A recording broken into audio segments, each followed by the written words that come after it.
Join our community by subscribing. Every click helps us share more stories like this one. The introduction. In the twilight of a quiet Friday evening, the small town of Harper's Hollow sat nestled between rugged hills, bathed in hues of orange and purple as the sun dipped below the horizon. This seemed to be an ordinary night, one that would dissolve into the mundane rhythm of suburban life. But for the residents of this tight-knit community, the events of the following days would shatter their sense of security, casting a long shadow that stretched far beyond the comfort of their picket-fenced homes. At the center of it all was the Sinclair residence, an aging Victorian house where family laughter often echoed through its hall. On this night, however, an unsettling silence enveloped the property. Inside, Emily Sinclair, only 16, was supposed to be getting ready for bed. A straight-A student and beloved daughter, Emily was a vibrant thread woven into the fabric of Harper's Hollow. But tonight, she lay in restless unease, unaware that her life was about to change irrevocably. Hours passed, and darkness settled in like an uninvited guest. As the clock neared midnight, an unexpected sound sliced through the stillness, a muffled cry that seemed to rise from the shadows. It was a sound that would haunt the townsfolk for years, too chilling to ignore.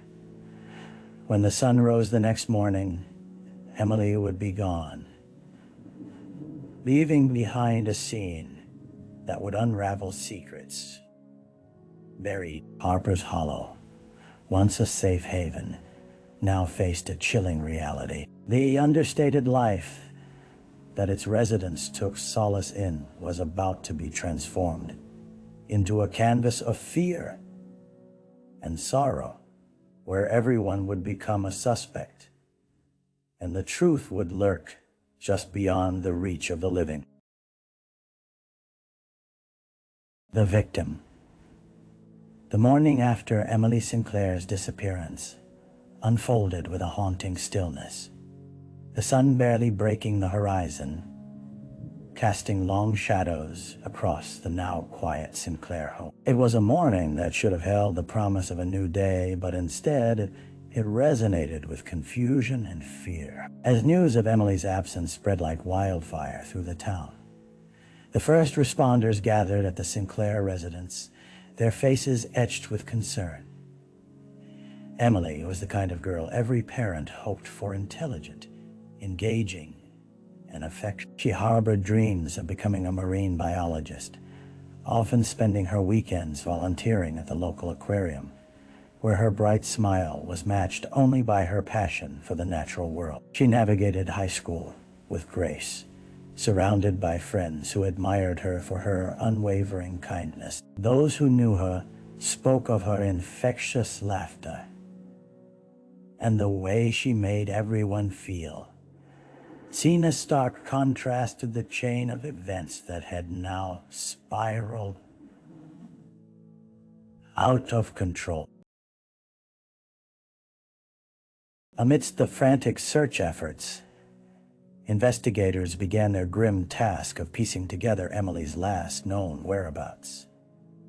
Posters were hastily printed, adorned with her captivating smile and a simple plea for information. Each flyer served as a reminder of a once vibrant girl whose life had become a desperate mystery. Friends and neighbors gathered as they hung the posters around town, whispers of concern mingling with memories of laughter shared under the schoolyard trees. As the hours marched on, the sun climbed higher, stretching the shadows into elongated fingers that seemed to grasp at every heart in the town. Investigators combed through the Sinclair home, searching for clues that might illuminate what had transpired the previous night. They would soon learn that the truth was as elusive as the dewy tendrils of morning mist, wrapping itself tightly around Harper's hollow, waiting to be unveiled. For in the heart of every grieving soul lay an increasing dread of the knowledge that a darkness had seeped into their sanctuary. The crime scene. The crime scene unfolded under an endless stretch of blue sky, the lamplights flickering violently as officers cordoned off the Sinclair residence. The sense of urgency permeated the air as detectives moved carefully through the front door, their eyes scanning every corner for anomalies. Inside, the family's safe haven was disruptive furniture, sprawled in disarray, remnants of a life interrupted by fear.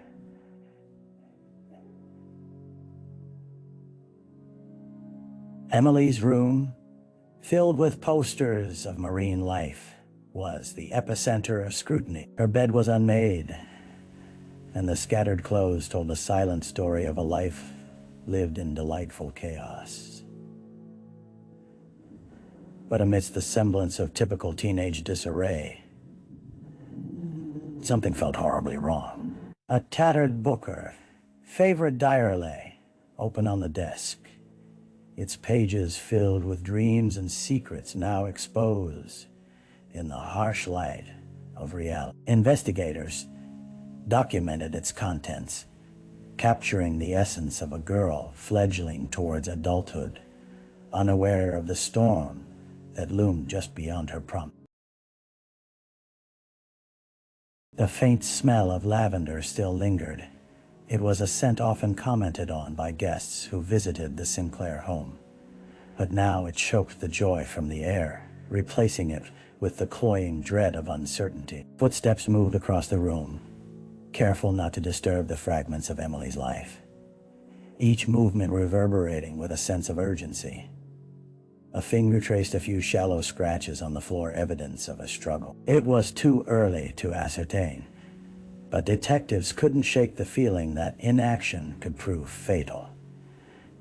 Outside, the neighborhood buzzed with confusion as parents kept their children close. Those who ventured a little too far felt the weight of stares piercing through the veil of normalcy.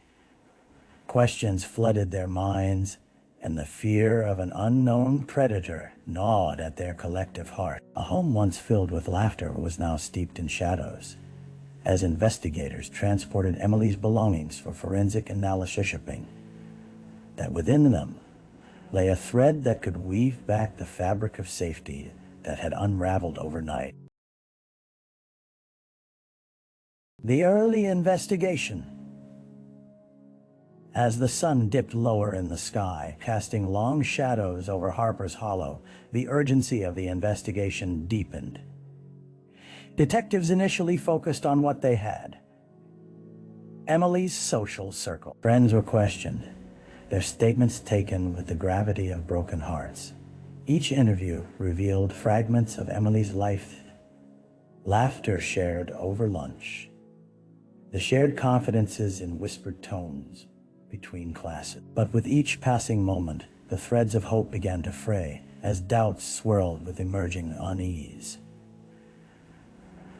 Her best friend, Rachel, sat in a small, sterile room at the precinct, her eyes darting nervously. "She was fine," she exclaimed, her voice a mixture of disbelief and anguish. "We were just texting about a project. She sent me a picture of a turtle from the aquarium." The text was a lifeline to investigators, marking an ordinary Friday evening, blissfully unaware of what would follow. Meanwhile, other leads emerged, ranging from vague sightings to startling allegations. A middle-aged resident reported seeing a dark truck parked near the Sinclair home late the previous night. It was a fleeting glance, a single instance in an otherwise quiet neighborhood. The description was not much to go on, yet it fueled speculation and widened the net of inquiry. As dusk settled, harried officers canvassed the streets, seeking neighbors' cooperation while marking each distinctive street corner with signs that read, "Have you seen this girl?" The posters were plastered everywhere, a desperate plea that echoed within the soliloquy of terror enveloping the community. With each door knocked, the tension grew. The realization that this wasn't just a missing person case, but a search for a bright young girl lost to the whispers of the night began to weigh heavily on their shoulders. With each lead that slipped through their fingers, the detectives knew they needed to strike a balance between urgency and restraint. As they consolidated reports, establishing timelines that detailed Emily's movements, the echo of her laughter felt distant, a haunting melody forever etched into the minds of those searching for her. It was a race against time, and they were painfully aware that nothing less than sheer determination and thorough detective work would lead them to the truth. The dead ends. Days trickled into weeks, and what began as an urgent search for Emily Sinclair slowly transformed into a quagmire of conflicting tales and dead ends. Night fell over Harper's Hollow, and with it came a profound weariness the town's spirit dimmed as hope wrestled with despair. Detective Mark Adams, who headed the investigation, understood the haunting nature of a missing person case, that every cherished moment diminished with each lost second, and every dead end left a scar deeper than the last. The initial wave of tips and sightings soon faded.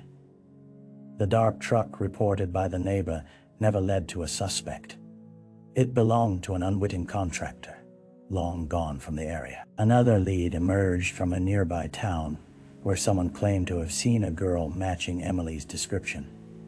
Yet it turned out to be a fruitless excursion, leaving the detective team grasping at straws. Statements from classmates began to contradict each other, fueling the uncertainty swirling in the air. One friend claimed they had heard Emily mention a possible detour to a party at an older student's house, while another called it nonsense, insisting Emily had plans to stay home that evening. With every conflicting rumor, the detectives battled rising frustration.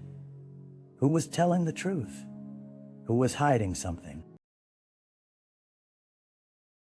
As the investigative team sifted through the pile of discarded clues, the exhausted volunteers who had once filled the streets were now dwindling, their hopeful faces replaced by the grim resignation of an endless wait. Town meetings were held in community centers, allowing citizens to congregate in shared worry.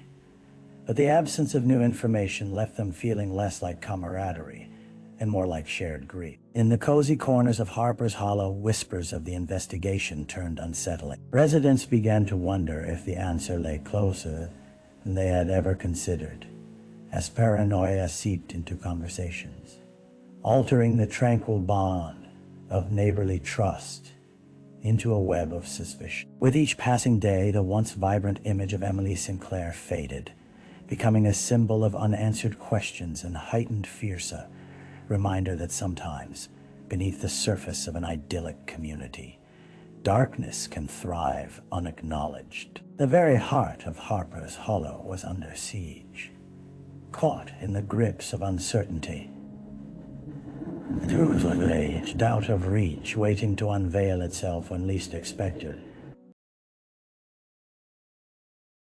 A break in the case. Just as despair began to dominate the hearts of those in Harper's Hollow, an unexpected swoop among investigators.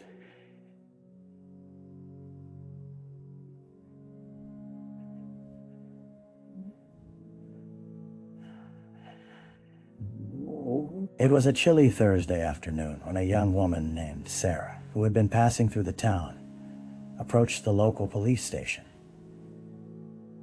She was visibly shaken, gripping a worn leather bag while her eyes flitted with apprehension. As she stepped into the precinct, the myriad of emotions swirling in the air shifted palpably.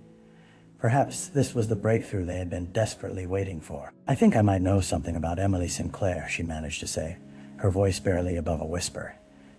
The officers immediately ushered her into a quiet room, where she recounted a troubling tale. A few nights prior, while driving along the rural road outside town, she'd seen a figure by the side of the road, a girl she believed to be Emily. In a panic, Sarah described how she had slowed down, but felt an unshakable fear, and sped away. Yet something gnawed at her conscience, compelling her to come forward. Sarah's description of location a gravel pull-off hidden beneath a thicket of trees was immediately relayed to Detective Adams.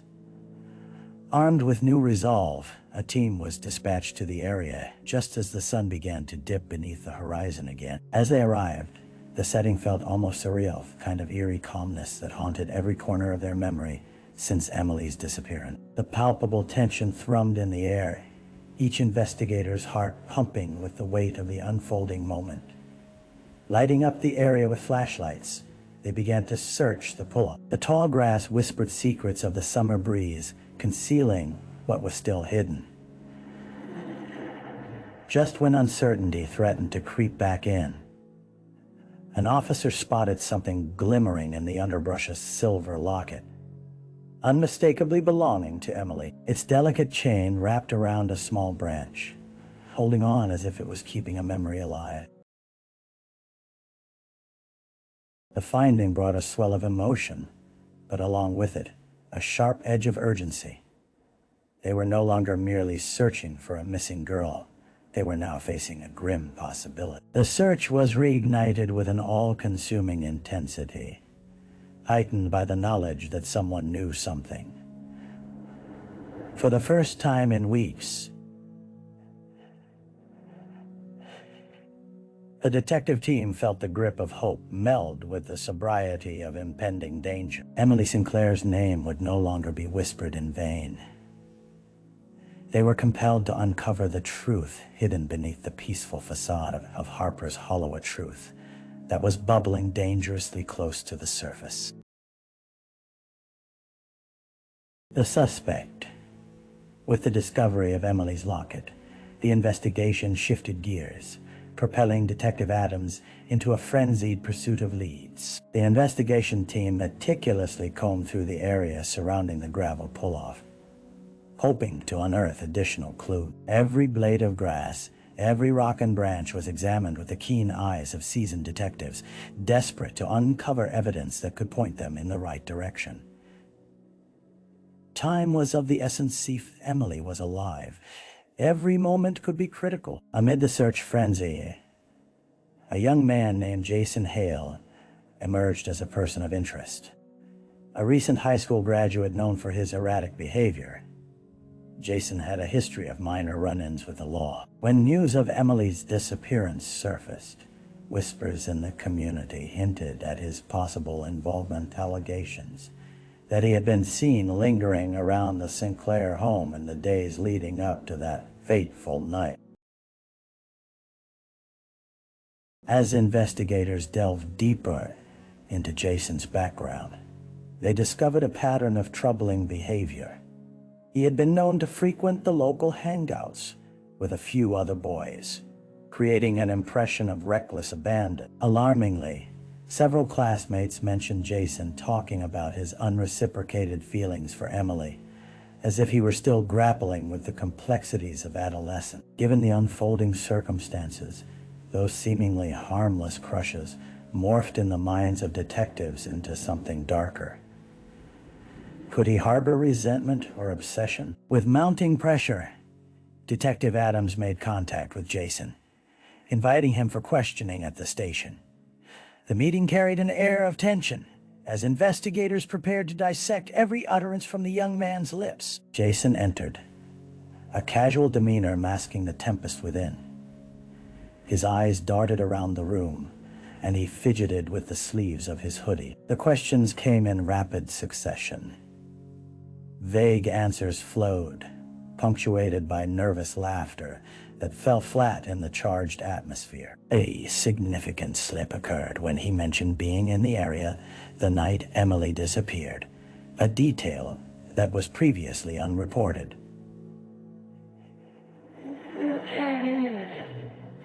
Investigators' suspicions ignited, prompting a deeper examination of Jason's alibi.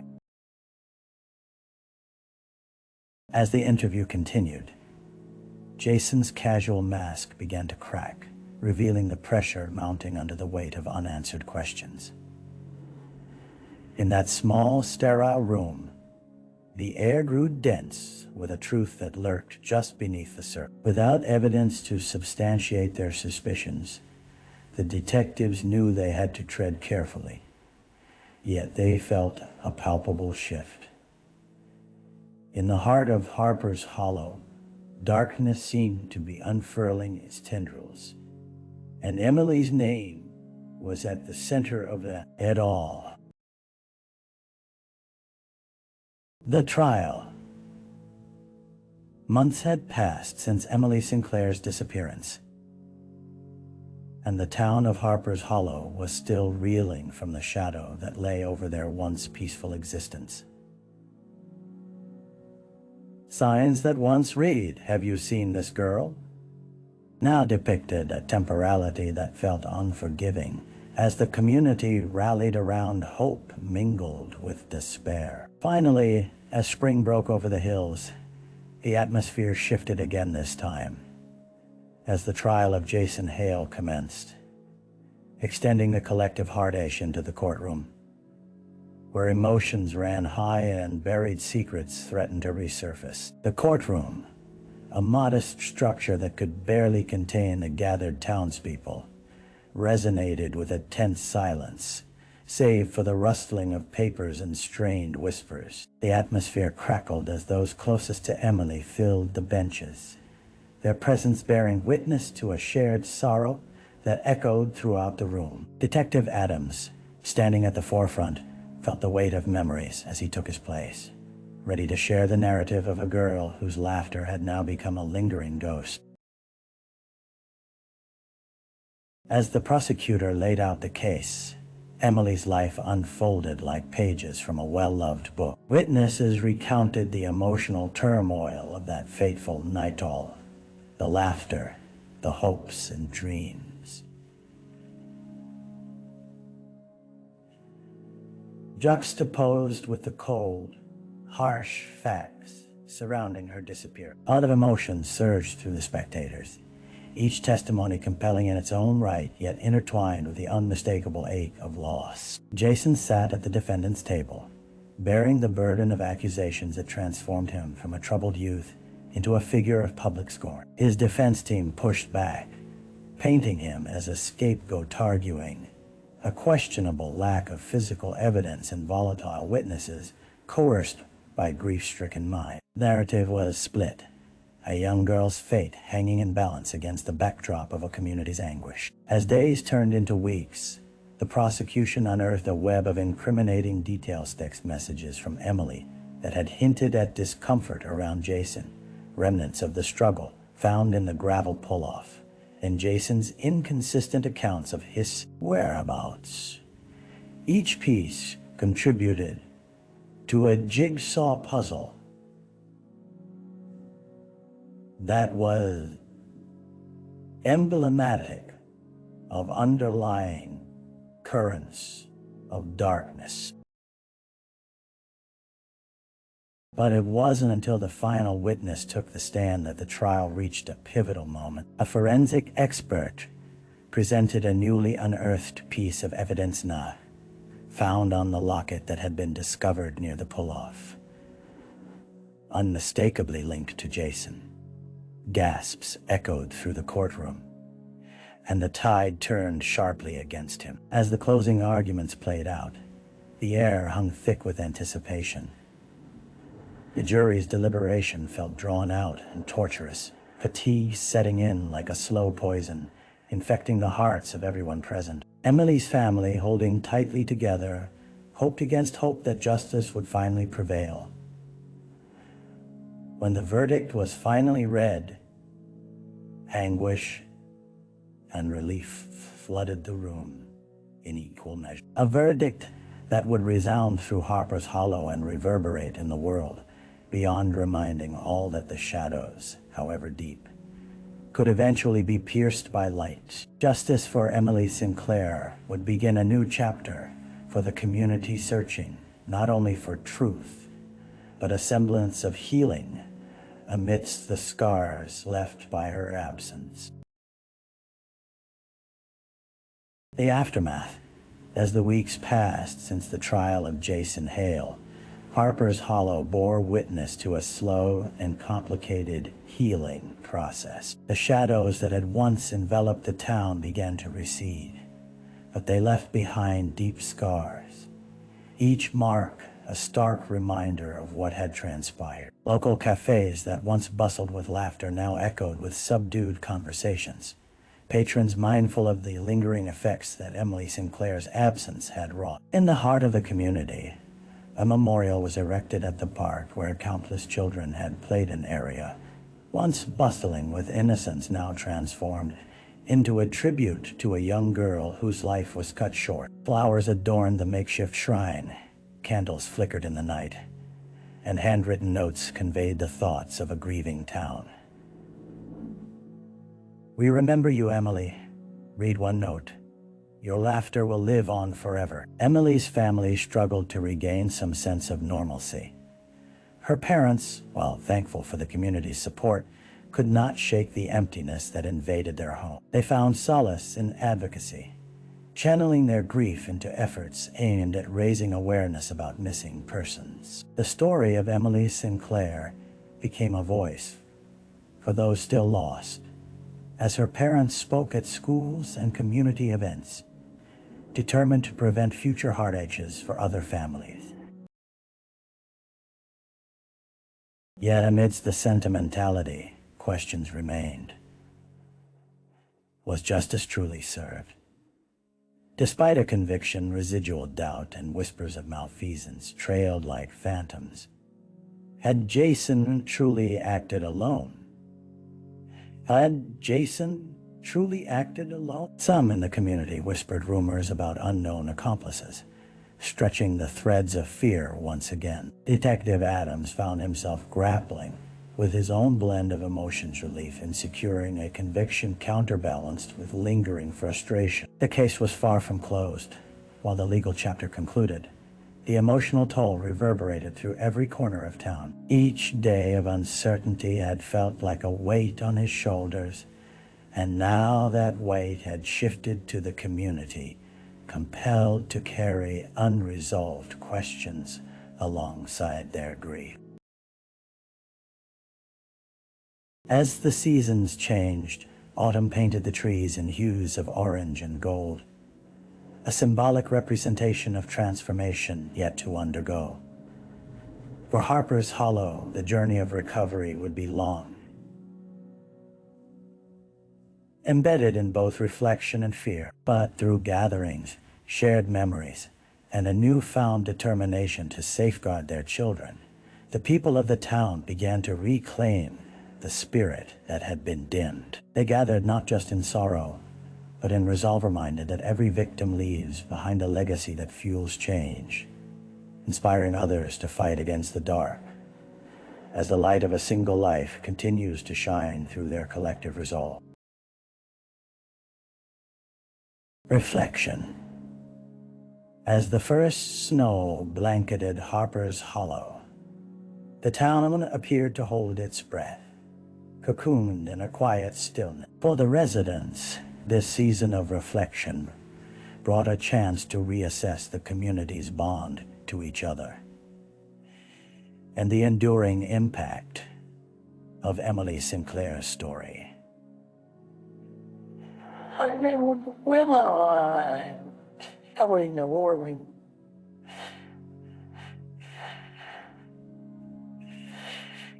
Each flake falling silently to the ground mirrored the memories that swirled within hearts, the laughter, the dreams, and the friendships that hadn't been fully cherished before tragedy struck. In homes adorned with holiday decorations, conversations took on a deeper significance. Parents hugged their children a little tighter.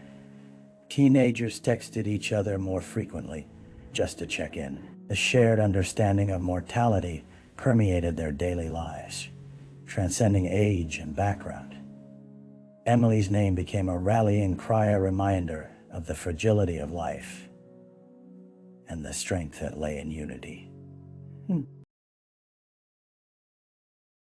Detective Adams, too, found himself reflecting on the case long after the trial's conclusion. He understood that while justice had been served in the courtroom, the broader fight against the darkness that had threatened to consume their community was far from over. Yet hope blossomed amidst the sorrow. The advocacy work inspired by Emily's family began to create awareness, garnering attention that could lead to real change. Each initiative, each rally, and each story shared laid down roots of resilience in the fabric of the community. As the holiday season drew near, a candlelight vigil was planned in honor of Emilia, joyful tribute interwoven with the threads of sorrow. Residents gathered together, holding flickering lights that illuminated the way forward, reminding each other that even in the depths of despair, they remained committed to ensuring that Emily's legacy would ignite awareness, protection, and compassion within their town forever. In time, a new chapter was to unfold in Harper's Hollow, a chapter built on the lessons learned in tragedy, where neighbors looked out for one another, and every missing smile became a solemn reminder of the care that must be taken to guard the life that sparkle with endless potential.